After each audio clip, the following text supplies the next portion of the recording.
मैं प्रदीप अम्बेडकरी, प्रेसिडेंट अम्बेडकर सेना मूल निवासी।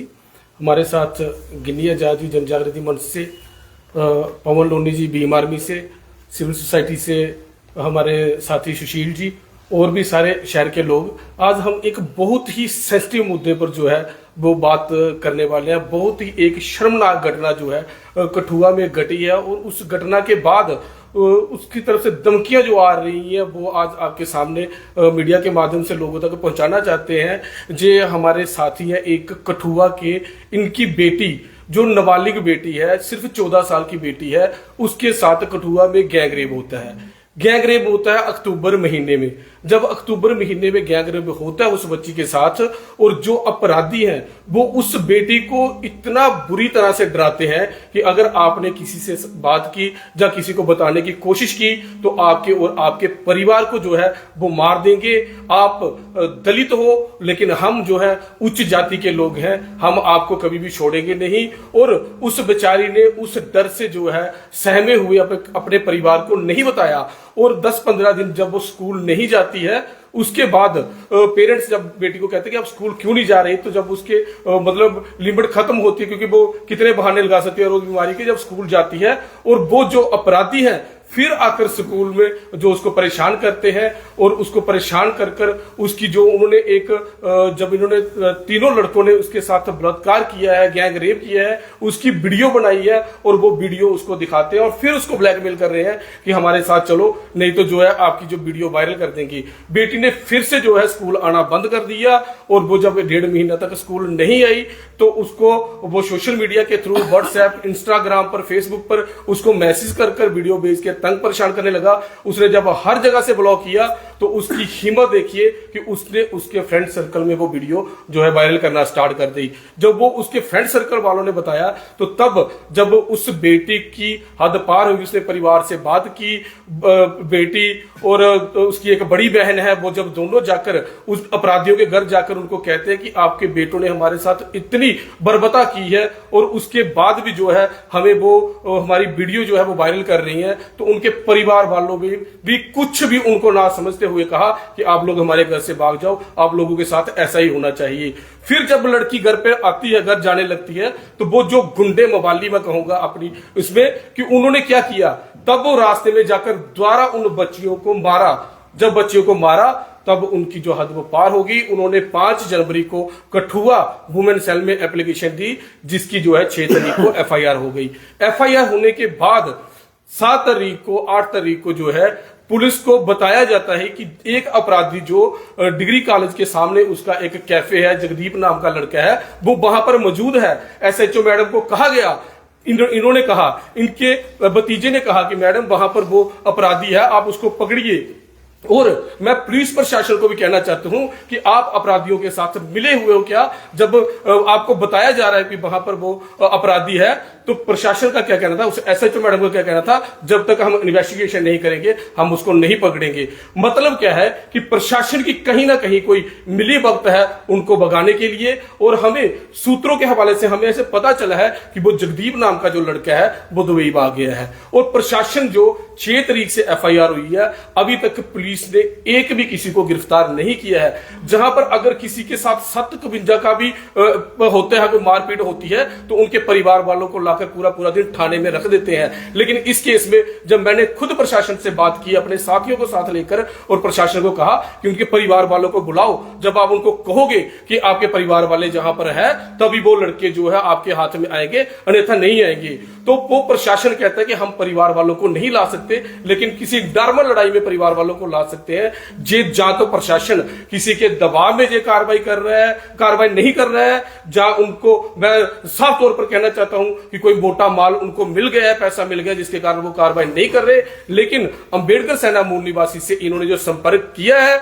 मैंने सभी संगठनों को साथ लेकर और आपके माध्यम से मैं कठुआ में जितने भी पॉलिटिकल लोग हैं, दलित, चाहे वो किसी भी जाति से है, जहां मैं मतलब जाति पाति से ऊपर, क्योंकि जो बेटी है, बेटी हर एक की साझी होती है, उसमें कोई जात पात नहीं होनी चाहिए। लेकिन जिन्होंने ये क्राइम किया है उनकी मानसिकता है कि हम उच्च जाति के हैं। लेकिन मैं कहूंगा कि इस बेटी के मामले में कोई भी ये ना समझे कि ये दलित है, हर किसी को आगे सामने आना चाहिए और आपके माध्यम से हम प्रशासन को चेतावनी देना चाहते हैं, क्योंकि 2 बार हम पहले टाइम प्रशासन को दे चुके हैं कि किसी को गिरफ्तार करो, उन्होंने नहीं किया है।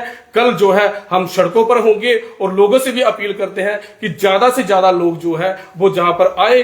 कोई भी जथेबंदी है, चाहे कोई गुरु रविदास सभा बनी हुई है, महाशा सदर सभा बनी हुई है, गुरुद्वारा प्रबंधक कमेटी है, कोई कबीर साहब के नाम पर है, कितनी भी जथेबंदी है, मैं सबसे अपील करता हूं कि इसको अपनी बेटी समझते हुए, इस दुख को समझते हुए आप ज्यादा से ज्यादा लोग है जो सड़कों पर आओ और परिवार को इंसाफ दिलाओ। क्योंकि अगर ऐसी जो मानसिकता रही तो ये दिन दूर नहीं है, जैसे यूपी बिहार में होता है वही चीजें जहां पर होना स्टार्ट हो जाएंगी। और सबसे बड़े मैं आपको बात बताना चाहता हूं, प्रशासन को इस चीज का पता चला कि जब जो अपराधी है वो उच्च जाति के जो है वो, मैं आपको मीडिया के माध्यम से सीधा ही कहना चाहता हूं, वो राजपूत कम्युनिटी से है और राजपूत कम्युनिटी की उस गांव में एक मीटिंग होती है और उस मीटिंग में वो कहते हैं कि हम किसी को भी अपने जो हमारे लड़के हैं उनको हम अरेस्ट नहीं होने देंगे। और ये चीज प्रशासन ने हमें खुद बताई है कि हमें पता है कि उनकी मीटिंग हुई है, लेकिन प्रशासन मूक दर्शक बनकर जो बैठा हुआ है, इसको अंबेडकर सेना मूल निवासी और हमारे जितने भी सहयोगी संगठन है इसको बर्दाश्त नहीं करेंगे। जब तक लड़की को इंसाफ नहीं मिलेगा हम लोग जो है सड़कों पर रहेंगे। प्रदीप भाई, एफआईआर दर्ज हो चुकी है? जी बिल्कुल, एफआईआर जो है दर्ज हो चुकी है। एफआईआर 6 तारीख को दर्ज हुई है और 7 तारीख को हम बता रहे हैं, जो उनके पेरेंट्स है जो बता रहे हैं कि वहां पर जो अपराधी है वो है, लेकिन उसको पुलिस नहीं अरेस्ट कर रही है, कहते हैं इन्वेस्टिगेशन के बाद करेंगे। 3 आरोपी हैं इसमें, एक के लिए आप कह रहे हैं कि दुबई भाग गया, इसकी जानकारी आपको कैसे मिली और आप किस आधार पर कह रहे हैं कि वो भाग? देखिए, जो उनके फ्रेंड सर्कल में लोग हैं, जैसे ये बात पूरे कठुआ में फैल चुकी है, तो हमने भी अपने सोर्सेस है जो लगाए कि कहां कहां जो लड़के हैं, हम भी अपने तौर से जो है रैकिंग करना स्टार्ट कर रहे हैं कि कहां पर अगर प्रशासन कुछ नहीं करेगा तो हम भी हाथ धरे नहीं बैठेंगे, अगर हमारे हाथ लगता है तो हम भी उनको छोड़ेंगे नहीं, क्योंकि हमारी बहन बेटी से जो गलत हुआ है हम इसको बर्दाश्त नहीं करेंगे। जब हम उसको देखने के लिए रैकी करने के लिए कर रहे हैं तो हमें पता चला है सूत्रों से कि वो जो जगदीप नाम का लड़का है वो बाहर भाग चुका है और दूसरे भी वो भागने की फिराक में है, लेकिन प्रशासन कोई कार्रवाई नहीं कर रहा। मेन आदमी कौन है जिसने उसका वीडियो शूट किया और जिसने इस सारे घटनाक्रम को अंजाम देने में? तीनों मेन है। आप पिता हैं लड़के के? कैसे हुआ ये सारी घटना हुई? कैसे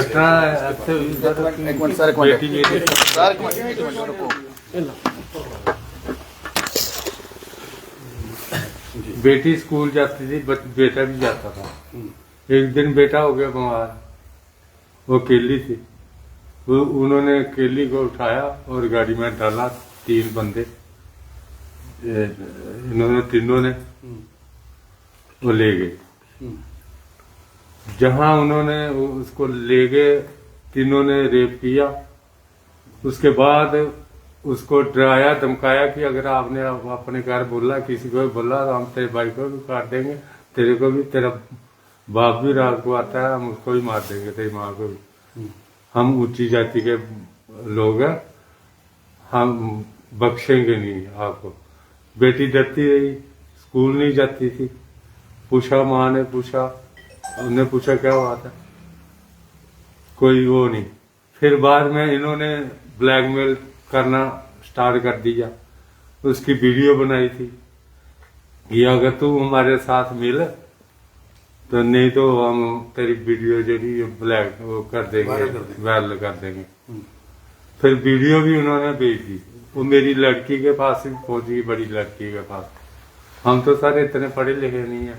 जब लड़की के पास पहुंची, लड़की उसको लेके गई, मेरी छोटी लड़की को लेके उनके घर गई। दोनों के माँ बाप को बुलाया, एक का बाप नहीं है, एक का उसकी माँ थी, उनको बुलाया कि ऐसे ऐसे बात है, आपके बच्चों ने ऐसे काम किया, मतलब इनको कुछ समझाओ। वो भी बोलते जाओ जाओ, आप कहाँ से आ गए हो, क्या कोई बात नहीं हो की उन्होंने।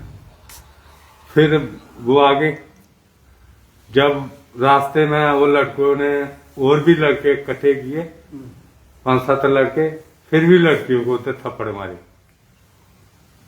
फिर मैं तो सर बात था, फिर लड़कियों ने सुबह जाके वुमेन सेल में पर्चा दे दिया, केस कर दिया।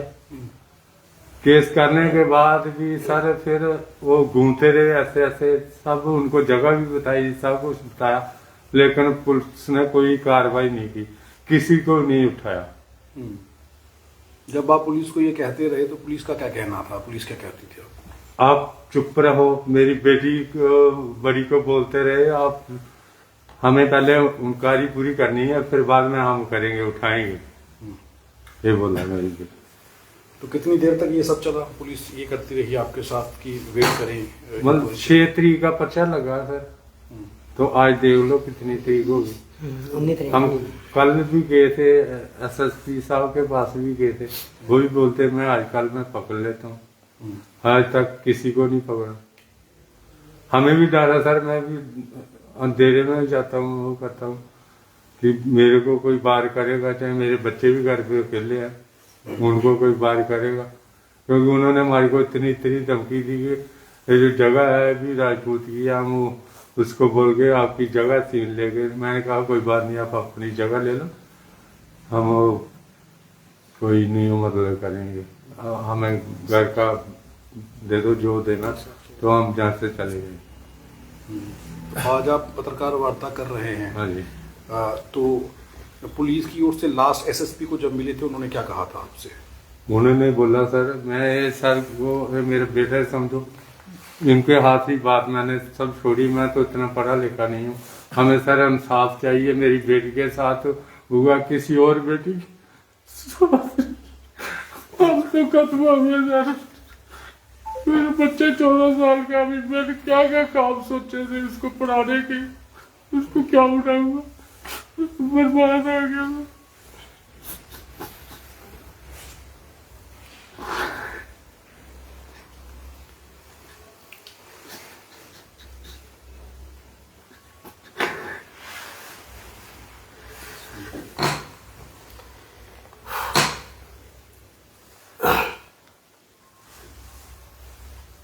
बोलो। इनकी बच्ची जो कौन सी क्लास में पढ़ती थी? 9th क्लास में पढ़ती है बेटी। 9th क्लास में। 14 साल की, 14 साल। तो भीम आर्मी भी आप लोग साथ में पवन बैठे हैं, तो अब फर्दर क्या एक्शन लेने वाले हैं आपके संगठन?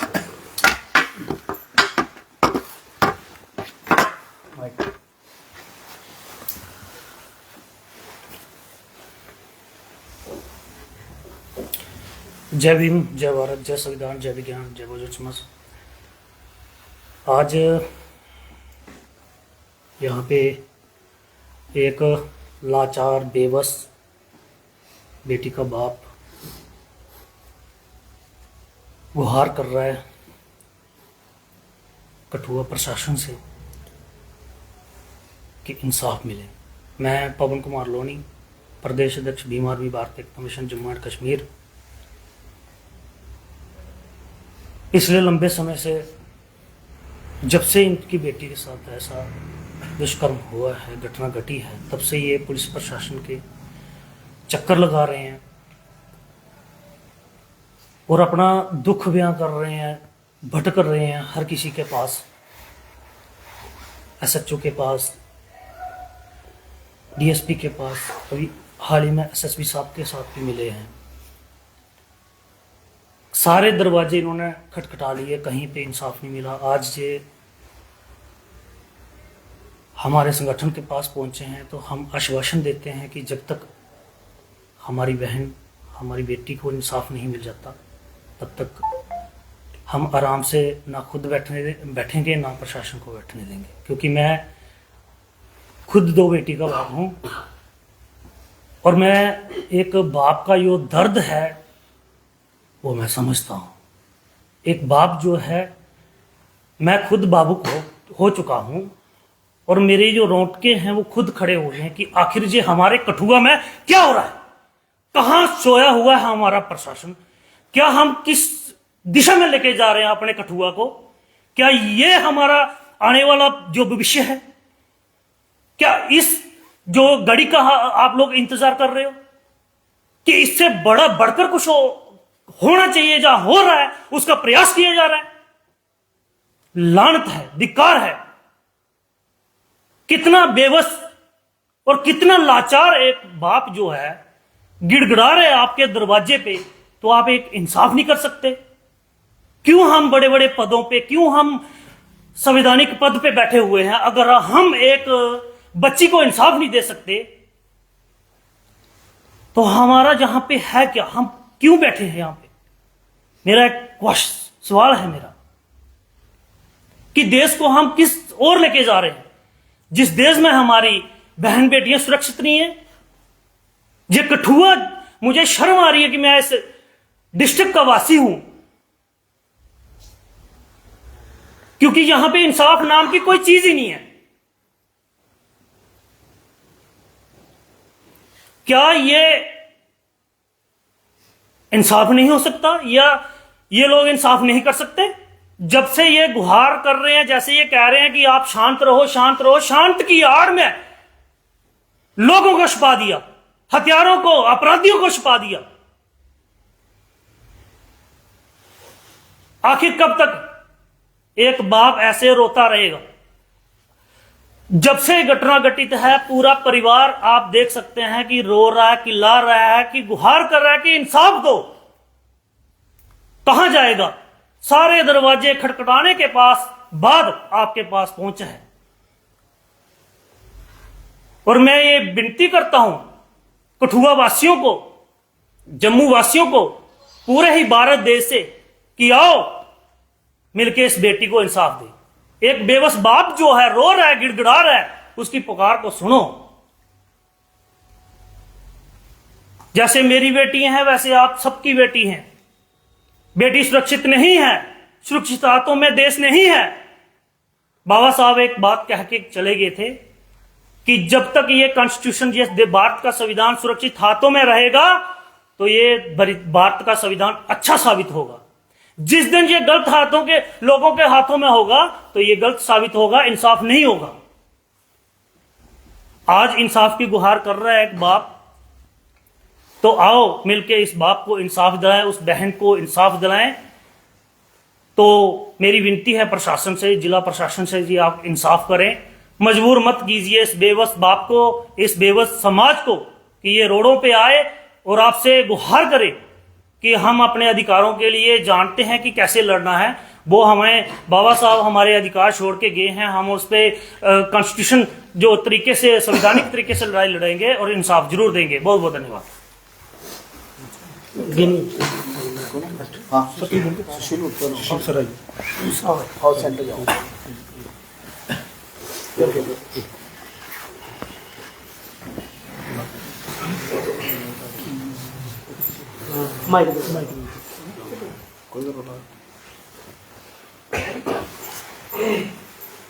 जी सर। आप यहाँ आए हैं, आपने हम सबको देखा होगा, देश के किसी भी कॉर्नर पे, किसी भी कोने पे जब भी महिलाओं के साथ अत्याचार हुआ है, हम सड़कों पे उठे, गुहारें की, मांगे की कि न्याय होना चाहिए। देश के उन प्रदेश के उन कॉर्नर की हम बात करते रहे। आज तो हमारे घर में भी इस प्रकार की घटना घट गई है और आज हमारा जो है वो ज़्यादा रोल बनता है कि हम न्याय के लिए बात कर सकें। जैसे मेरे साथियों ने बताया, FIR रजिस्टर्ड हो गई है। ये देश संविधान और कानून से चलता है।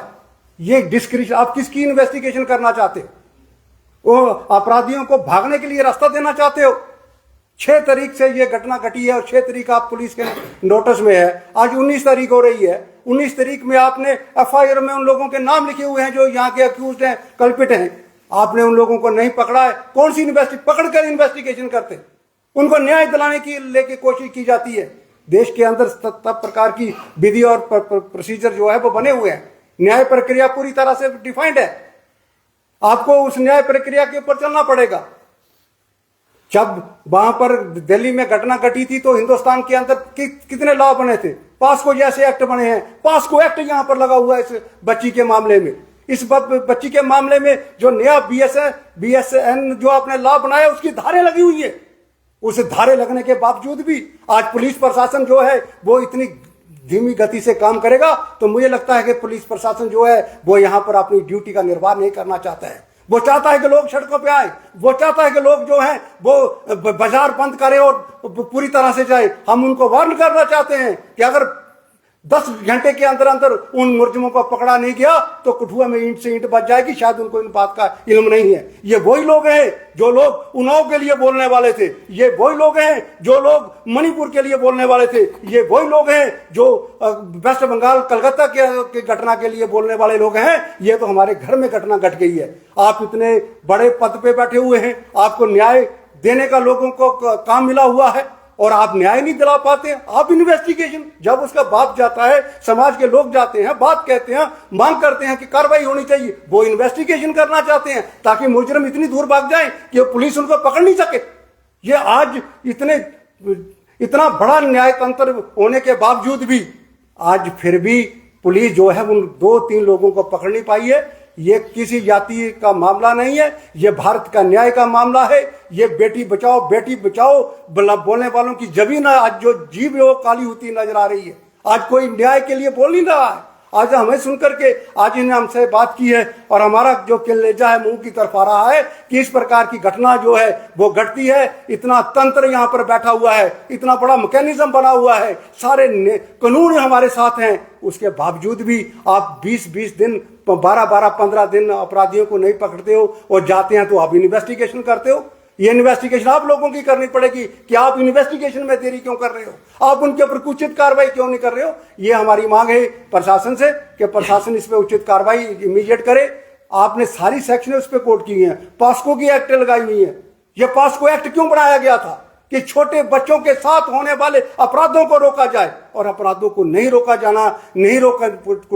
पुलिस एडमिनिस्ट्रेशन अगर फेल होती है तो इसके लिए जम्मू कश्मीर के लोग और भारत के लोग इसके लिए इसको कभी भी इसको माफ नहीं करेंगे। इसके लिए कंधे से कंधा मिला करके हम इस परिवार के साथ खड़े हैं और जो भी इनको सहयोग होगा, सपोर्ट होगी, हम सब लोग इनकी सपोर्ट करेंगे और इनको न्याय दिलाएंगे कि वो इनकी बेटी नहीं, वो हमारी बेटी है, भारत की बेटी है, वो इस देश के संविधान की बेटी है, इस देश के न्याय प्रणाली का उसको पूर्णतः हक है, वो पूरा हक उसको मिलना चाहिए। आज यही इस पत्रकार वार्ता के माध्यम से हम अपना जो मैसेज है वो यहाँ की एडमिनिस्ट्रेशन को देना चाहते हैं, खास करके एसएसपी साहब को देना चाहते हैं, एसएसपी साहब को कहना चाहते हैं। आप डायनेमिक हैं, आप यूथ हैं, आपने तो कस्बे उठाई हैं, आपने तो यूपीएससी का एग्जाम पास करके आपको यहाँ पर बैठाया गया है कि हम के लोगों को न्याय मिलेगा, और आपके होते हुए अगर न्याय नहीं मिलेगा तो ये हमारा दुर्भाग्य होगा और इस देश का दुर्भाग्य होगा। धन्यवाद। इतना समय लगा क्यों? आपको क्या लगता है कि मुजरिमों को बचाने का प्रयास किया गया? आप सर वेट क्यों किया गया? सारी सेट पोजीशन है। एफआईआर दर्ज होने से पहले इन्वेस्टिगेशन करते हैं कि भाई ठीक है, जो एफआईआर दर्ज की जाएगी हम इसको वेरीफाई करेंगे क्या वो मुलजिम है। आपने एफआईआर भी दर्ज कर ली, उनके बयान के ऊपर एफआईआर दर्ज कर ली है। हमें तो शक है कि अगला प्रोसेस शुरू हुआ नहीं है। Where is the medical report? क्या क्या कदम पुलिस ने उठाए हैं? ये कल इनसे मिले थे, इनसे समय वो मांग रहे थे, हम समय, इन्होंने समय शायद 2 दिन का उनको दिया हुआ है। इस 2 दिन के समय के बाद ये पूरी डिटेल्स हासिल की जाएंगी और जो न्याय प्रक्रिया है उसको पूरी तरह से एग्जाम किया जाएगा। कहीं पर भी अगर किसी प्रकार की ढलाई और गलत दिशा में इन्वेस्टिगेशन को ले जाते होंगे तो कौन इसको सुपेर करेगा? पिता के पिता कह रहे हैं कि धमकी आ रही है, तो क्या किसी घटना कर्म को अंजाम देने का मौका दिया जा रहा है मुजरिमों को? देखिए सर, ऐसे है कि जो मुजरिम होता है वो अपनी जान बचाने के लिए हर प्रकार के हथकंडे अपनाता है। वो इनको डराएगा भी, जैसा आप भी कहे। प्रशासन तो नहीं ना डरना चाहिए, पुलिस को तो नहीं ना डरना चाहिए, इनको पूरा इनका सपोर्ट करना चाहिए, इनको प्रोटेक्शन देनी चाहिए। और वहां जिस भी क्षेत्र की ये बात है वहां के रिस्पॉन्सिबल लोग हैं उनको बुला करके सरेंडर करवाना चाहिए। तो मुझे नहीं लगता कि इस ढंग से हुआ है। कई शहर में ऐसी घटनाएं हैं, हमने लोगों को सरेंडर कराया है, मर्डर केसेस में लोगों को हमने सब पुलिस के सामने प्रस्तुत किया है। तो ये इस तरीके की पार्शलिटी जो है वो ठीक नहीं है। पुलिस प्रशासन को चाहिए कि उचित वो कदम उठाए और इसकी हम कामना करते हैं और यही हम कहना चाहते हैं। जी मैं बोल रहा हूँ, तुम बोलना है? हाँ, तुम्हें घर लग रहा था। बोलना है मुख्यमंत्री सारे भी ठीक है, हाँ, मुख्यमंत्री की और सारे की अपील करो, सारे नहीं।